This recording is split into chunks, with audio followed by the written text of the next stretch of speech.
تا دێت ڕێژەی توشبوون بە ڤایرۆسی کۆڕۆنا لە هەرێمی کوردستاندا لە زیادبووندایە. حکوومەتی هەرێمی کوردستانیش کۆمەڵێک بڕیار دەردەکات لەوانە شوێنە گشتیەکان سنووردار دەکرێن و هەر شوێنێک پابەند نەبێت دادەخرێت و خاوەنی سزا دەدرێت. هەروەها فەرمان بە پارێزگا و بەرپرسەیەکە ئیداریەکان کراوە ڕێگە بە هیچ گرتبوونەوەیەکی خەڵک نەدەن و ڕێکار دژی نەبەستنی ماسک بگرنە بەر. خەڵکیش لە ناو بازاڕ و شوێنە گشتیەکان وەها سەبارەت بە پابەندبوونیان و بڕیارەکانی حکوومەتەوە دەڵێن.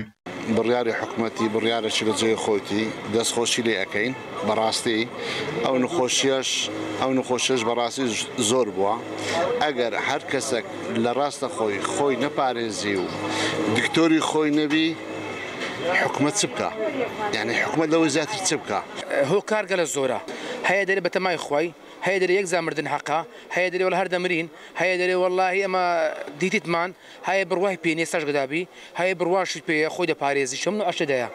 بەپێی ئامارێکی وەزارەتی تەندروستی حکوومەتی هەرێمی کوردستانیش زیاتر لە 132,000 کەس لە هەرێمی کوردستاندا تووشی ڤایرۆسی کۆڕۆنا هاتوون. لەو ژمارەیەش زیاتر لە 3780 کەس گیانیان لەدەستداوە. ڕۆژنامەوانێکیش سەبارەت بە بڕیارەکانی حکوومەت و پابەندبوونی هاوڵاتیان بە ڕێنمایە تەندروستیەکانەوە وەها دەڵێت. حەقە لەسەر حکوومەتی هەرێمی کوردستان لە هەموو فەرمانگەکانی حکوومەتی هەرێمی کوردستان و هەموو شوێنە گشتیەکان ئەو بڕیارانەی دەیدا بە دۆداچوونی لۆ بکاتن. بزانێ ئایا تاچن ئەو بڕیارانە جێبەجێ دەکەن تاسن هاوڵاتیان یاریمی کوردستان پێوەی پابەند دەبن. بێگومان ئەو بڕیاران حکوومەتی هەرێمی کوردستانیش دەدا لە بەرژەوەندی تاکبەتاچی هاوڵاتیانی کوردستانە و ئاماجیان پاراستنی هاوڵاتیانی کوردستان.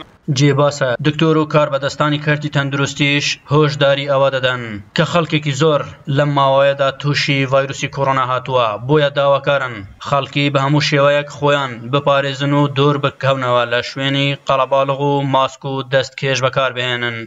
ئەحمەد جەباری دەنگی ئەمریکا، هەولێر.